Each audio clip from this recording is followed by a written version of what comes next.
Es un privilegio para mí y para todos los que servimos en la iglesia poderles recibir, verles y bueno, que podamos disfrutar en el Señor este tiempo que es especial, que es nuestro alimento, nuestro banquete para el comienzo de esta semana.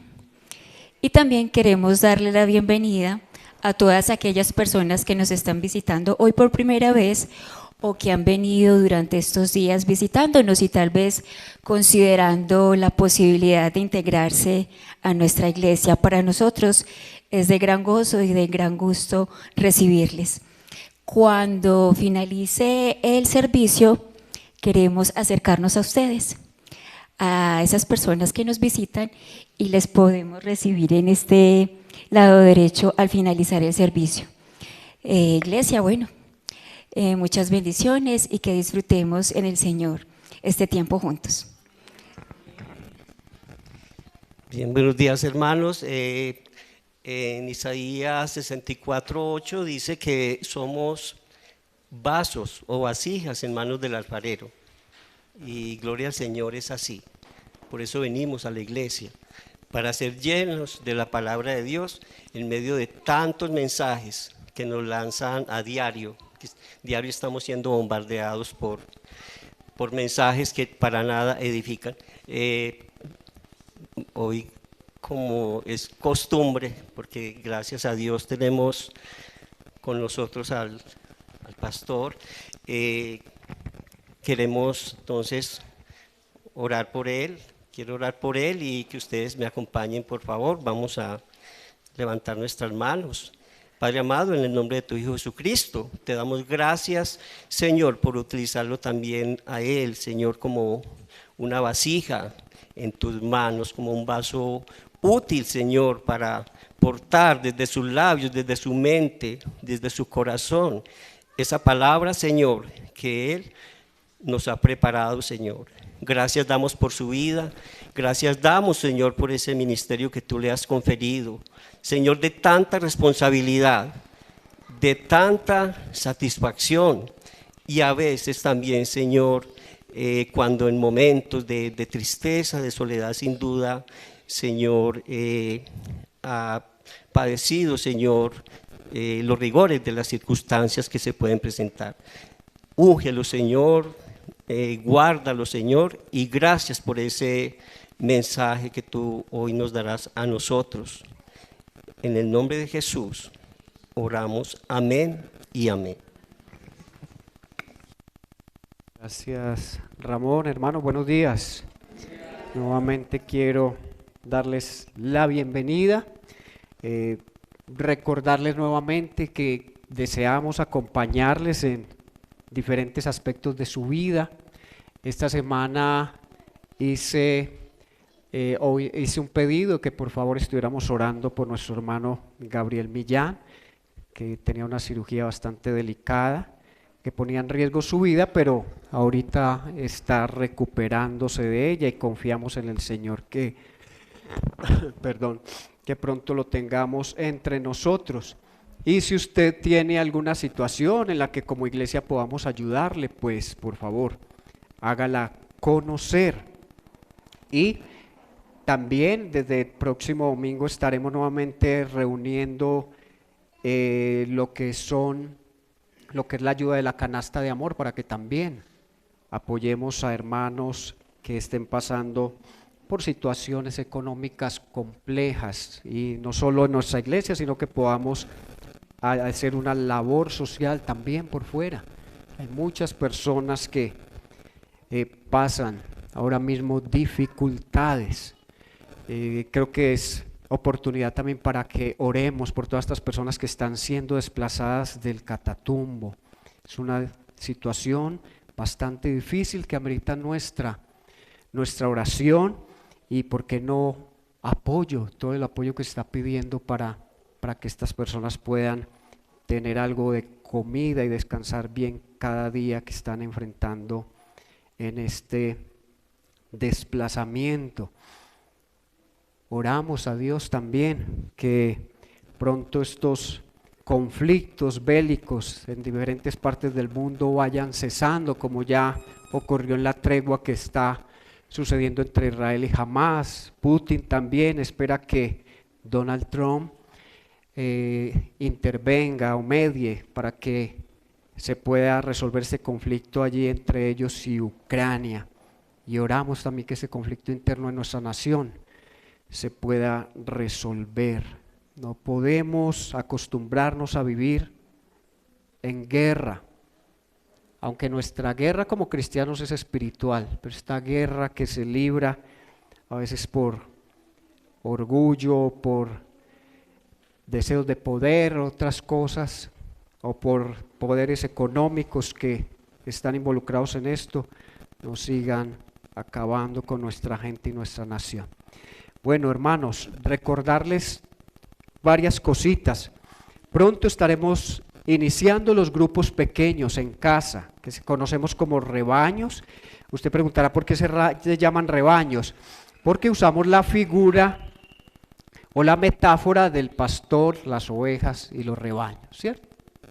Somos llamados en la Biblia ovejas y por eso nuestros grupos pequeños se llaman rebaños. Estaremos allí enseñando lo que es la carta a Efesios y es una oportunidad para que sigamos creciendo en nuestra fe, madurando en nuestra relación con Dios. También pronto tendremos una recepción de bienvenida a personas nuevas el 1 de febrero, sábado 4 de la tarde, para que por favor nos estén acompañando. Algunos de ustedes van a recibir llamada para ser invitados a esta recepción. Y también el 29 de marzo tendremos un bazar. Ya empezaron algunas personas a traer implementos de aseo, de cocina, ropa, calzado y todo lo que Dios ponga en su corazón, traer para que bendigamos la vida de personas de la iglesia y fuera de la iglesia. Recuerden que este año tenemos un desafío de ser una iglesia autónoma. Autónoma es decir que también que podamos autosostenernos.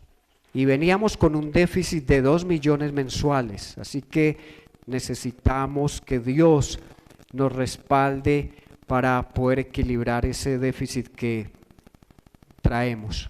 Bien, ¿estamos listos para recibir la palabra de Dios? Amén. Muy bien, vamos por favor al primer libro de Samuel. Vamos a continuar con nuestras predicaciones.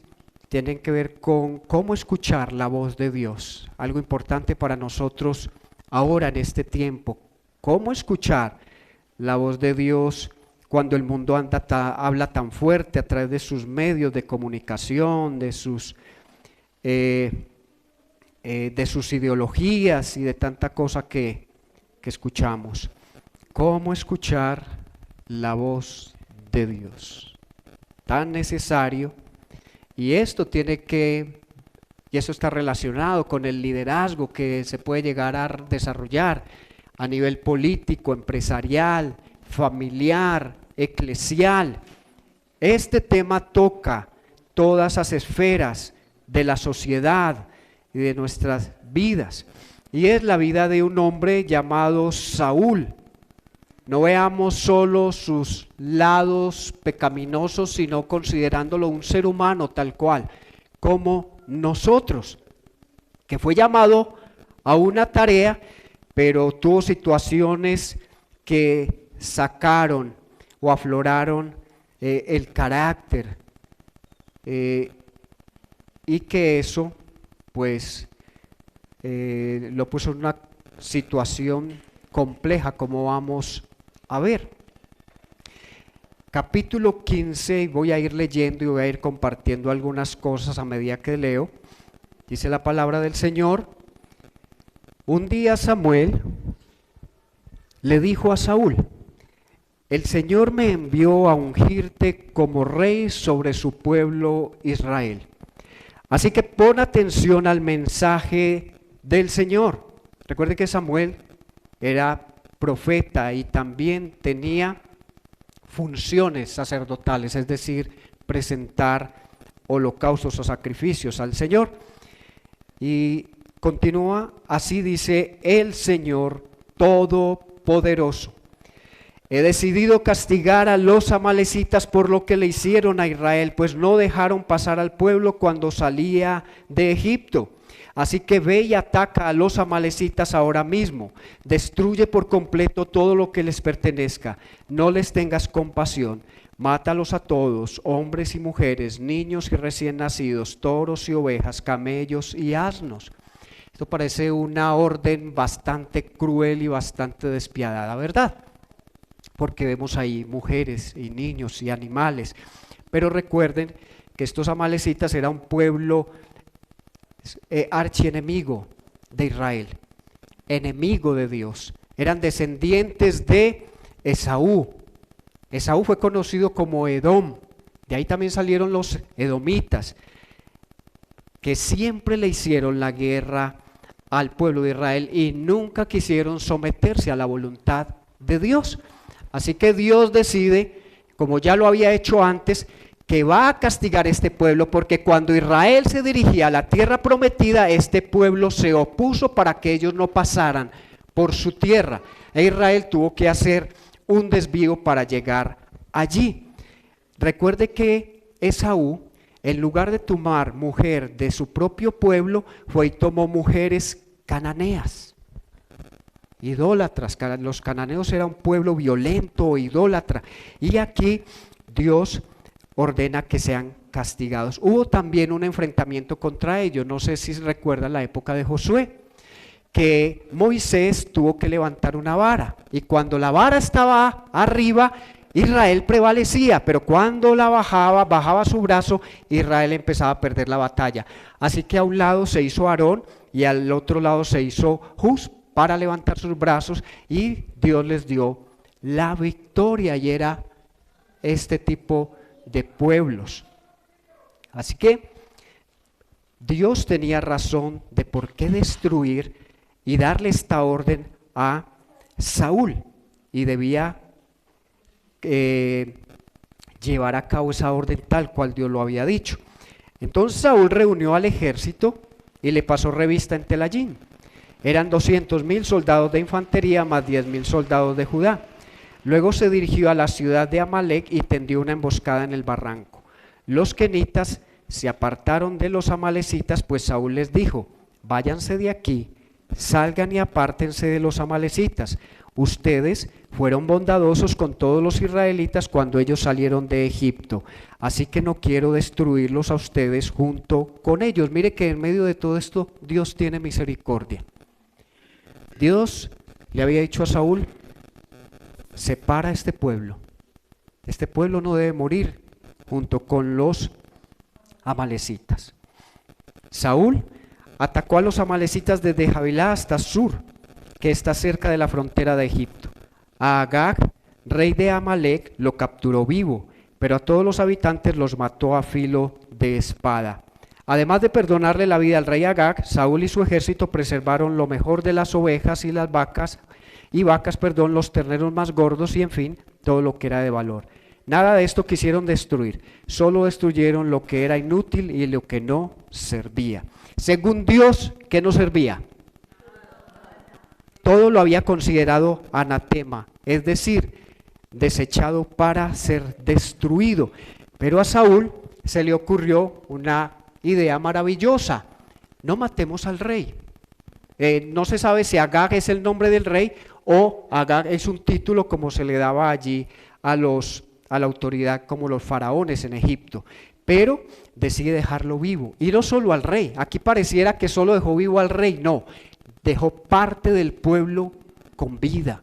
Y eso usted se da cuenta cuando lee el libro de Esther, porque allí hay un hombre llamado Amán, y es muy amiguísimo de un descendiente de los amalecitas, y esos volvían nuevamente en ellos a florecer el odio contra el pueblo de Israel, y buscaban la oportunidad que se les presentara para destruirlo. Y allí el pueblo de Israel en Persia estuvo a punto de ser destruido por uno de estos personajes que Saúl dejó vivo en este momento. Entonces, a Saúl le pareció gran idea no destruir el ganado, dejó animales vivos con la idea de que iban a ofrecérselos a el Señor.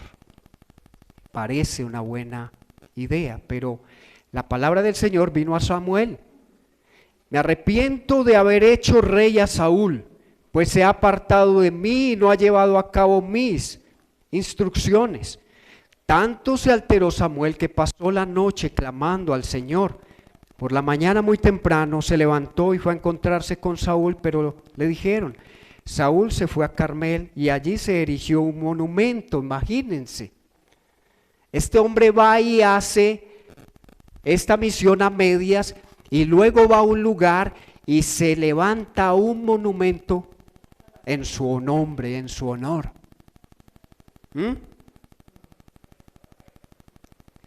Cuando Samuel llegó,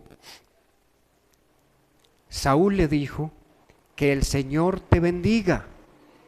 He cumplido las instrucciones del Señor. Y entonces, ¿qué significan esos balidos de oveja que me parece oír?, le reclamó Samuel. ¿Y cómo es que oigo mugidos de vaca? Son las que nuestras tropas trajeron del país de Amalek, respondió Saúl. Dejaron con vida a las mejores ovejas y vacas para ofrecerlas al Señor tu Dios, pero todo lo demás lo destruimos. Basta, lo interrumpió Samuel. Voy a comunicarte lo que el Señor me dijo anoche. Te escucho, respondió Saúl. Entonces Samuel le dijo: ¿no es cierto que aunque te creías poca cosa, has llegado a ser jefe de las tribus de Israel? ¿No fue el Señor quien te ungió como rey de Israel y te envió a cumplir una misión? Él te dijo: ve y destruye a esos pecadores, los amalecitas, atácalos hasta acabar con ellos. ¿Por qué entonces no obedeciste al Señor? Al Señor. ¿Por qué echaste mano del botín e hiciste lo que ofende al Señor? Eso no se podía conservar, eso no se podía tocar. Hay otra historia, allí en el libro de Josué, capítulo 7, un hombre llamado Acán también fue en una incursión contra sus enemigos. Dios también había dicho: no van a tomar del botín, todo lo que vean allí será destruido. Pero él decidió guardar unas cositas. Él dijo: a mí no me parece que esto deba ser totalmente destruido, se pueden guardar algunas cositas. E Israel, cuando fue a la guerra, perdió la guerra. Y Dios empieza a sacar a luz quién fue y de qué familia fue esa persona que fue en contra de lo que Dios ya les había ordenado. Vean, mis hermanos, y quiero, antes de seguir, el pecado es tan grave que cuando Adán y Eva pecaron, transfirieron ese pecado a toda la humanidad. Así de grave es el pecado. Así que cuando pequemos, no pensemos que el pecado solo va a traer consecuencias sobre nuestra propia vida, sino que la va a traer a nivel familiar y a nivel de muchas personas, si es que usted está ocupando un liderazgo, como esposo, como padre, como empresario, y si Dios lo llama a ocupar cargos en la política. Usted nunca va a pecar solo. Sí, un pecado siempre va a afectar a otros. Y es tan grave el pecado que se requirió de la sangre del Hijo de Dios para limpiarlo. Así que antes de pecar, pensemos 2 veces lo que vamos a hacer.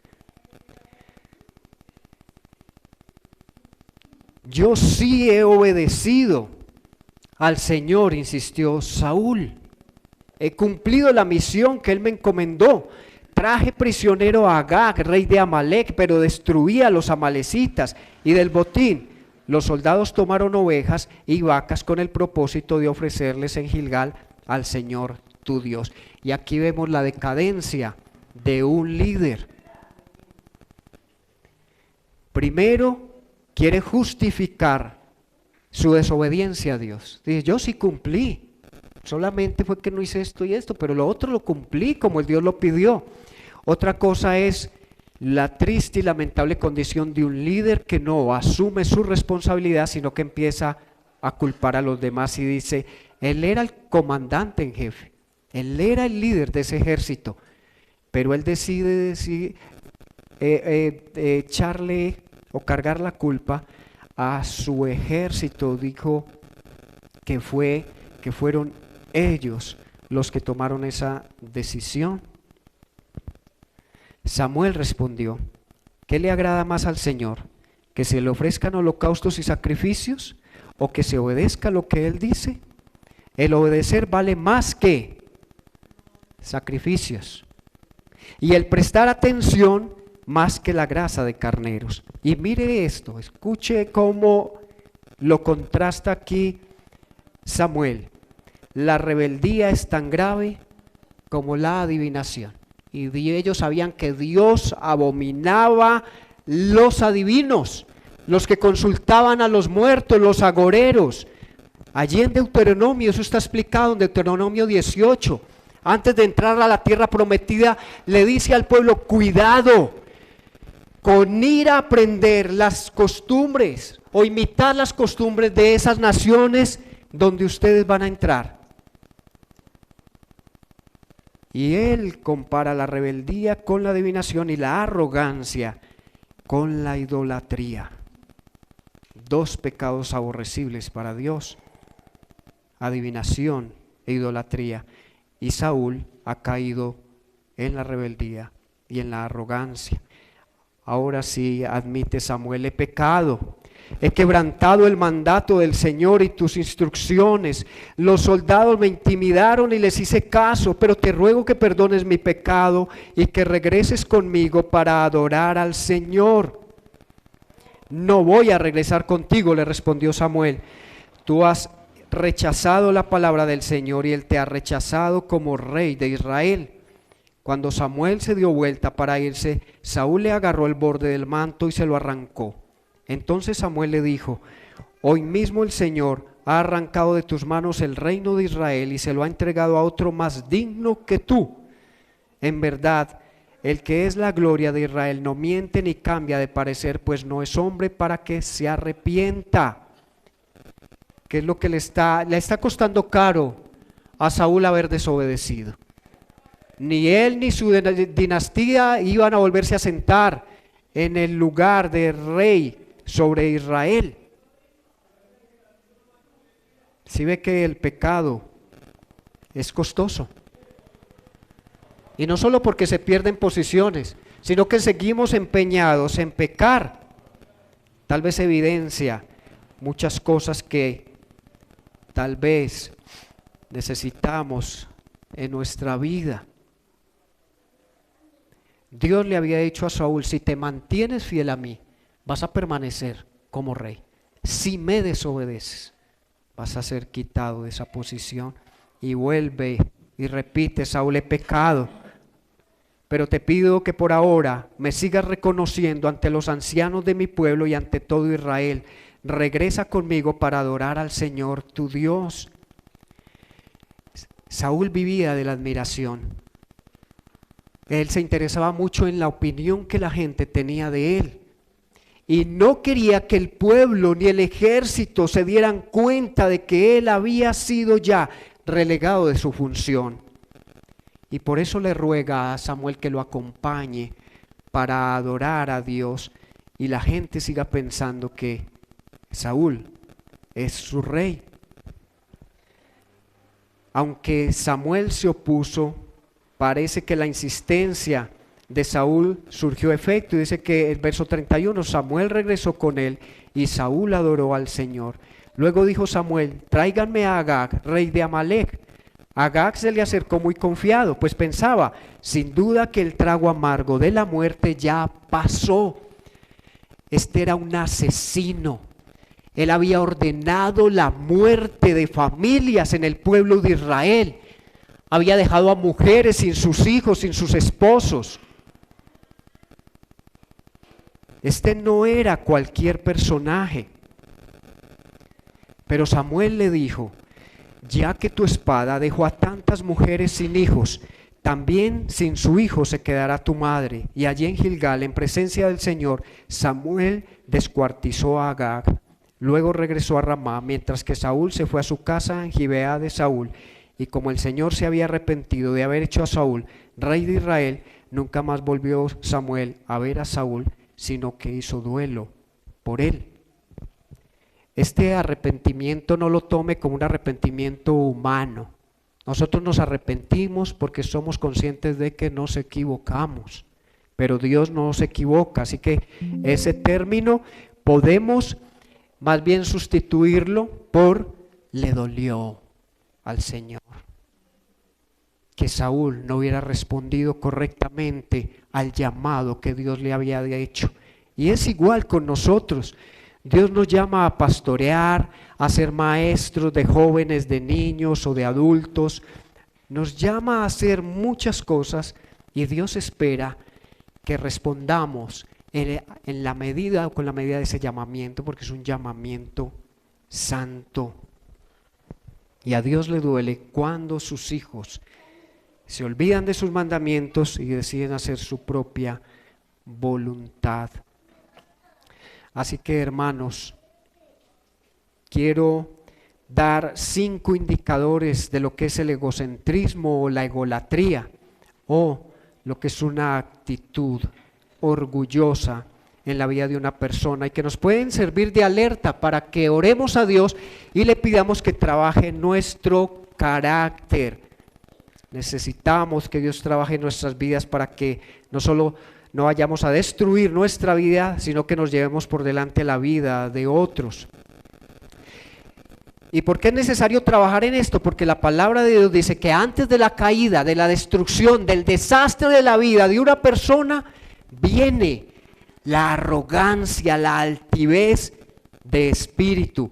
Y mire cómo se refleja esto en la vida de las personas. Vuelvo y repito, esto puede llegar a la vida de cualquier persona. Algunas de estas quiero ponerlas en nuestro contexto como iglesia, y es la autonomía. ¿Estás orgulloso por tu capacidad para afrontar solo tus problemas y retos sin ayuda de los demás? ¿Te gusta que te pidan ayuda pero rara vez le pides ayuda a los demás? Es difícil para ti ser vulnerable sobre lo que realmente está pasando en tu alma porque, entre comillas, esos son mis asuntos y yo me encargaré de trabajar en ello. ¿No crees sinceramente que necesitas a la gente para crecer espiritualmente? ¿Y crees que las disciplinas espirituales personales son suficientes? Leer la Biblia y orar solo. ¿Te es difícil recibir regalos o ayuda de la gente sin querer pagarles de alguna manera? Ahora, eso es autonomía. Ahora vamos a la autosuficiencia.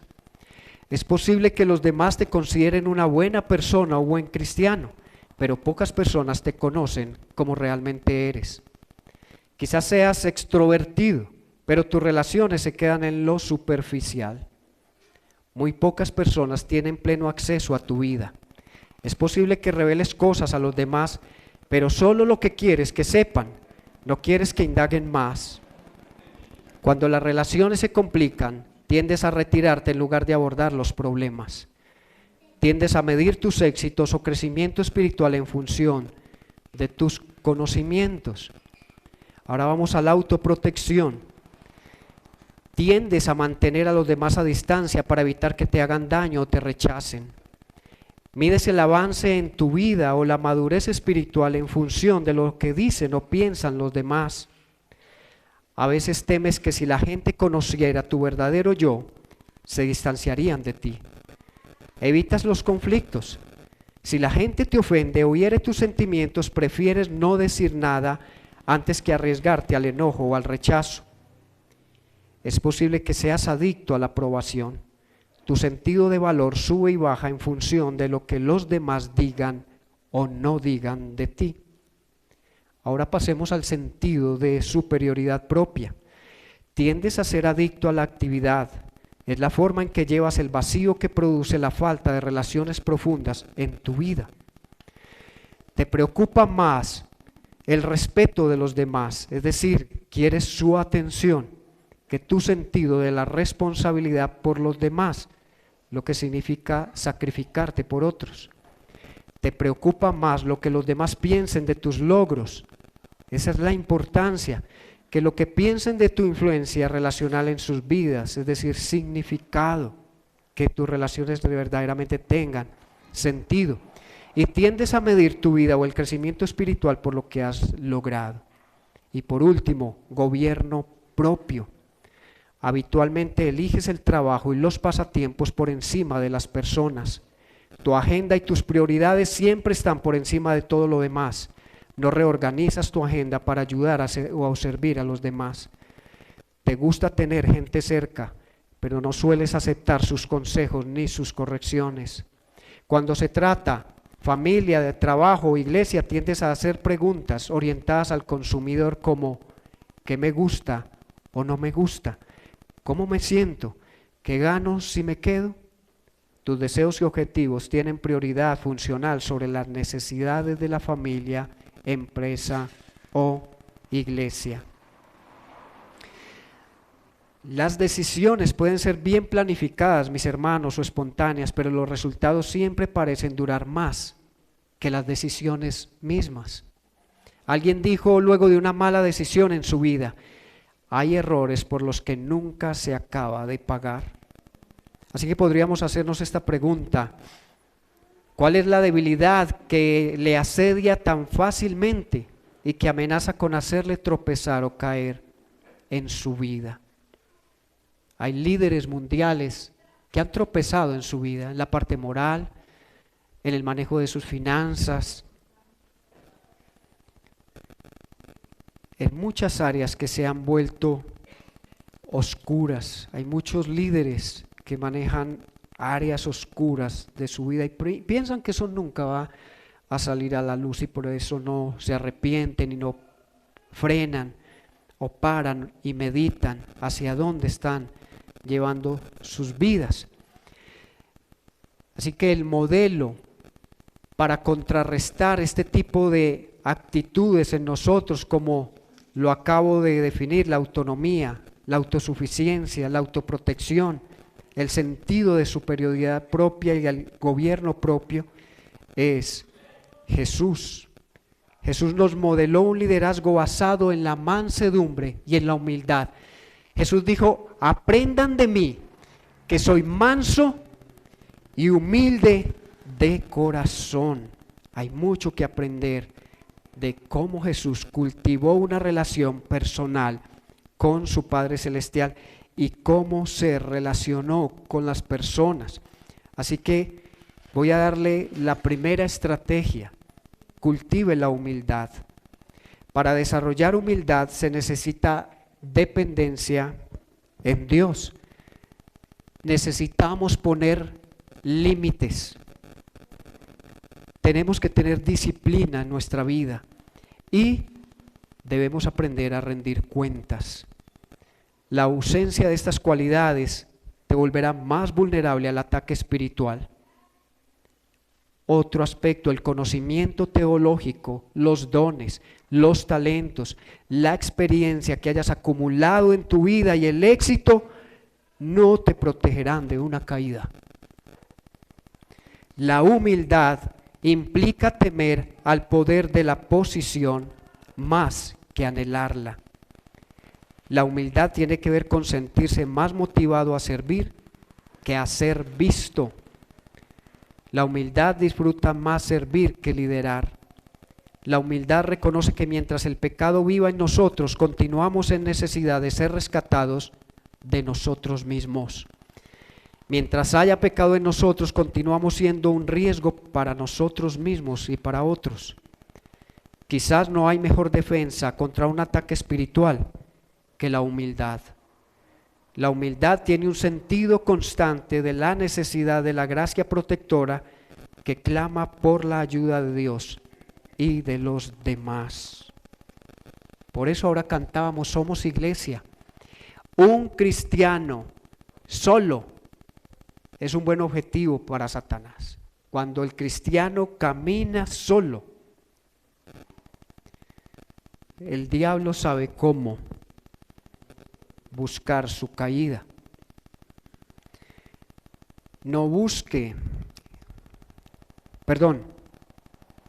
La humildad está consciente de los peligros espirituales de una vida en un mundo caído y el pecado en su mundo interior. Entonces, la primera estrategia, cultive humildad. La segunda estrategia, busque ser libre del orgullo. No crea que puede hacer más de lo que realmente puede. No busque en todo quedar bien. No trate de impresionar a otros. El cristiano no corre peligro cuando es perseguido, sino cuando es admirado. Así que no busque tanto la atención de los demás. No busque impresionar a los demás, porque se pone en una situación riesgosa. Creo que ya lo he dicho, pero voy a volver a recordarlo. Una vez se bajó un predicador de el púlpito después de haber predicado un buen sermón. Alguien se acercó y le dijo: pastor, ¡qué predicación! Y le dijo el predicador con mucha humildad: eso me acabó de decir arriba a Satanás. Yo no predico para que la gente admire mi predicación. Yo predico para que la gente le dé toda la gloria y el reconocimiento a Dios. Y no que usted salga diciendo de aquí: qué buena predicación, qué buen predicador tenemos en la iglesia, sino qué grande es nuestro Dios. ¿Por qué? Porque las predicaciones las olvidamos, pero no podemos olvidar quién es Dios. Sea enseñable. Acostúmbrese a rendir cuentas a otros de su vida. Confíele todos los aspectos de su vida a Dios. No se crea más sabio que Dios. Aprenda a depender de Él. Deje de compararse con los demás y así evitará sentirse desanimado o derrotado. Recupere la confianza en usted si descansa más en su identidad en Cristo. Ahora lo cantábamos. ¿Somos qué? Hijos de Dios, escogidos, perdonados. En eso debemos creer, más que en otras cosas en las que hemos aprendido a confiar. Cuando las personas vienen a nuestra reunión o en nuestra recepción de nuevos, consideramos hacer una pregunta para saber dónde están, y es: ¿quién es usted? Y es muy común escuchar: soy abogado, soy arquitecto, soy médico, soy ama de casa, soy esto, soy. Y nos damos cuenta que la identidad de esa persona está basada en lo que hace. Entonces surge la otra pregunta. Por favor, no le estoy preguntando qué hace, sino quién es usted.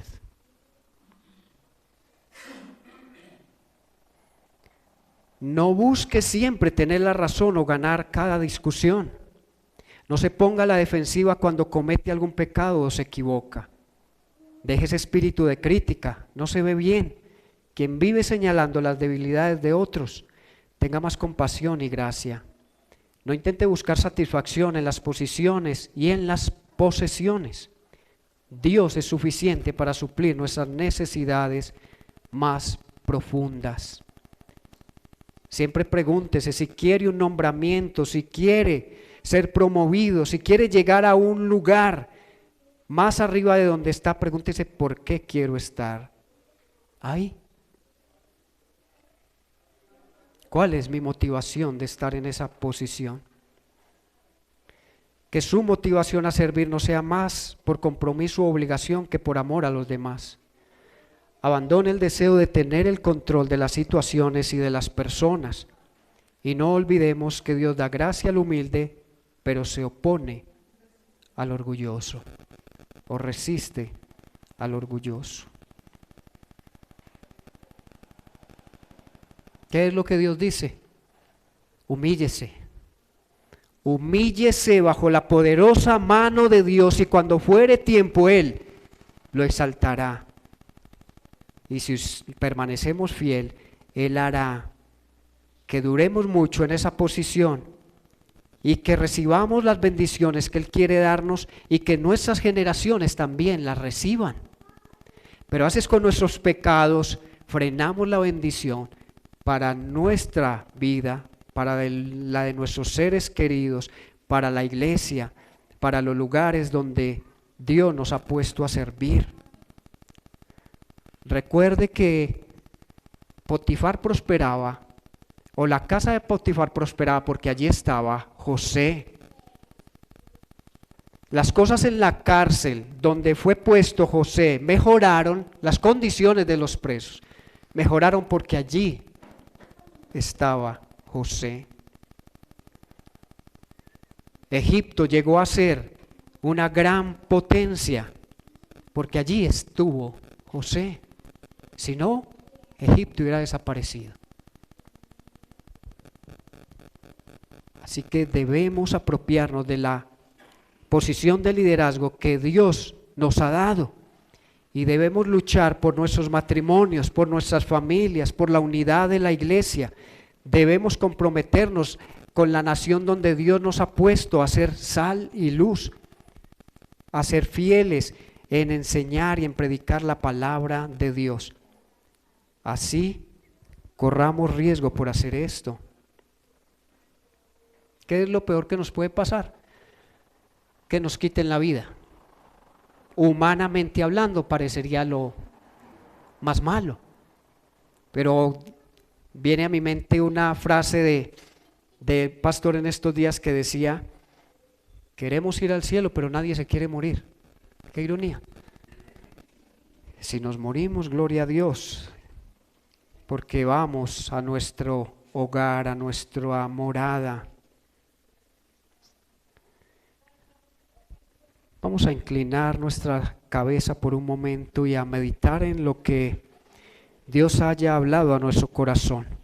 De pronto hay una de esas áreas que Dios nos ha mostrado en la que hay que trabajar.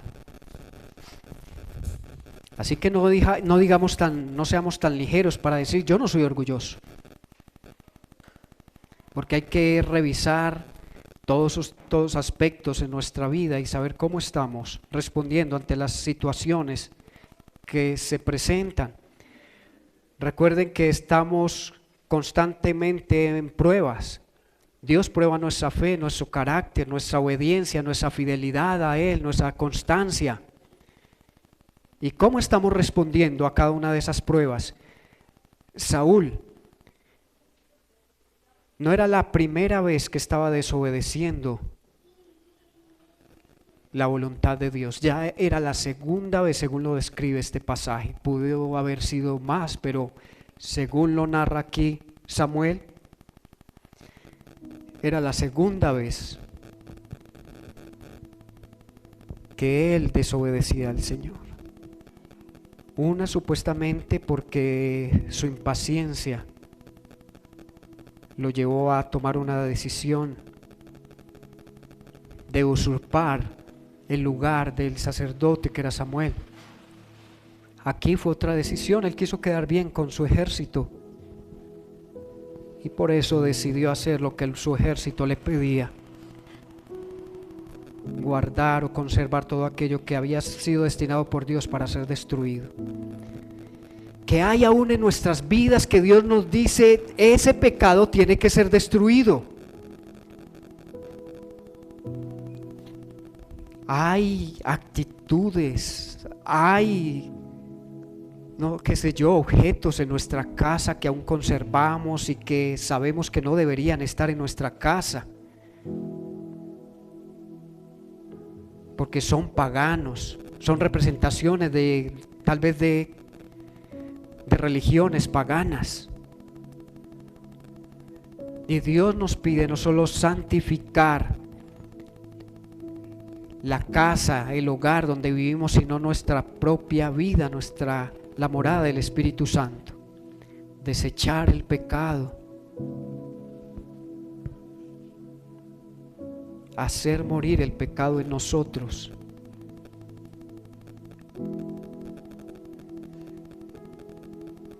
Apreciado amigo, si usted esta mañana no ha tenido la posibilidad de tener una relación con Dios, pídale ahí, en sus propias palabras, que le ayude a conocerlo profundamente. Consiga una Biblia, ya que allí se nos enseña a reconocer nuestras faltas, a ver nuestra fragilidad y nuestro pecado, y nos invita a apoyarnos en Jesucristo, a confiar en su sacrificio en la cruz para que podamos obtener el perdón por nuestra desobediencia, el perdón por haberle dado la espalda a Dios, por vivir nuestra vida sin considerar los propósitos o los planes de Dios. Crea en Dios para su salvación, ya que la Biblia, la palabra de Dios dice que quien cree en el Hijo tiene vida eterna. Venga a Cristo hoy, no lo postergue, no lo deje para otro día. Tal vez Dios quiere librarte de una caída,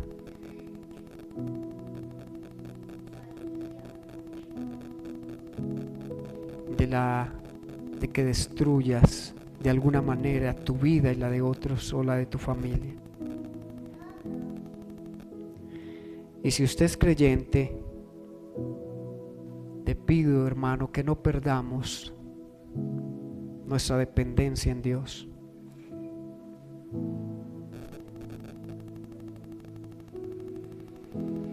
Recuerde que el escape a una actitud orgullosa se encuentra en el ejemplo de Jesús, quien se humilló en obediencia al plan y propósito del Padre, quien siendo igual a Dios no escatimó en ser igual a Él como cosa que aferrarse. Deje de tenerle miedo a las consecuencias de su pecado. Téngale más temor a Dios en cómo puede castigar ese pecado.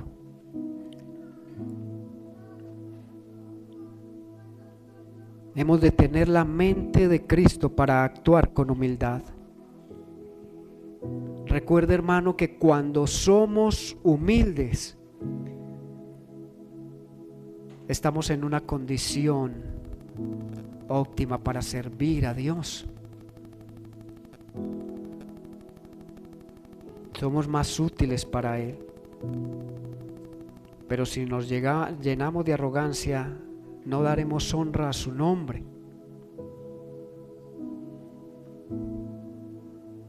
Así que, Señor, ayúdanos.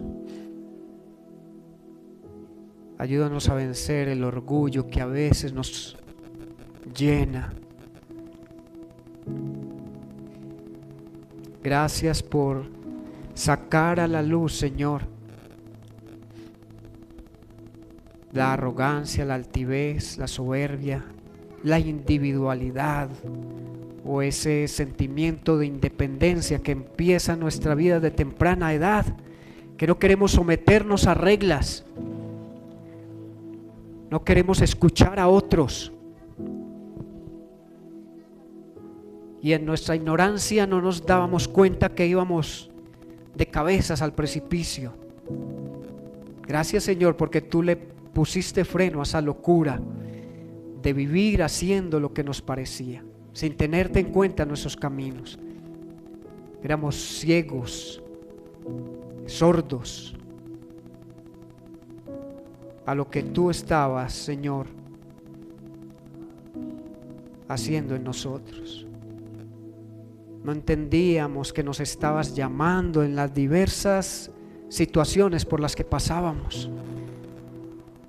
Éramos tercos, obstinados. Pero gracias, Señor, porque tú nos has llamado para ser tus ovejas, ovejas de tu prado, tu pequeña manada. Tú estás desarrollando en nosotros la capacidad y la sensibilidad de ser obedientes a tu voz, Señor. Queremos oír tu voz. Queremos imitar ese liderazgo espiritual de Cristo que lo llevó a ocupar una posición de honor a la diestra del Padre.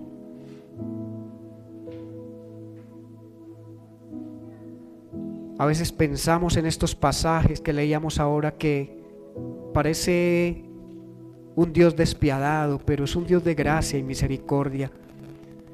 Mira cuán bueno es el Señor, que envió a su Hijo como Cordero para redimir el pecado de la humanidad. No vino a condenar, sino a salvar. Pero habrá un momento donde vendrá como león, vendrá a juzgar, vendrá a condenar, vendrá a destruir todas las obras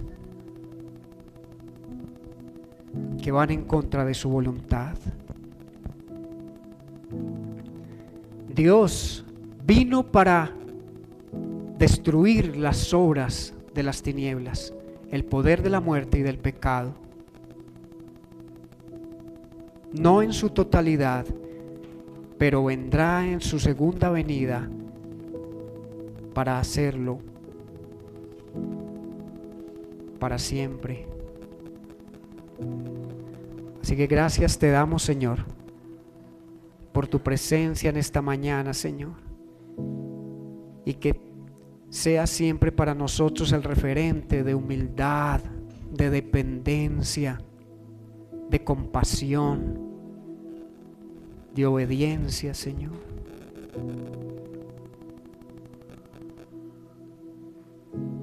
Gracias por tu Hijo Jesús.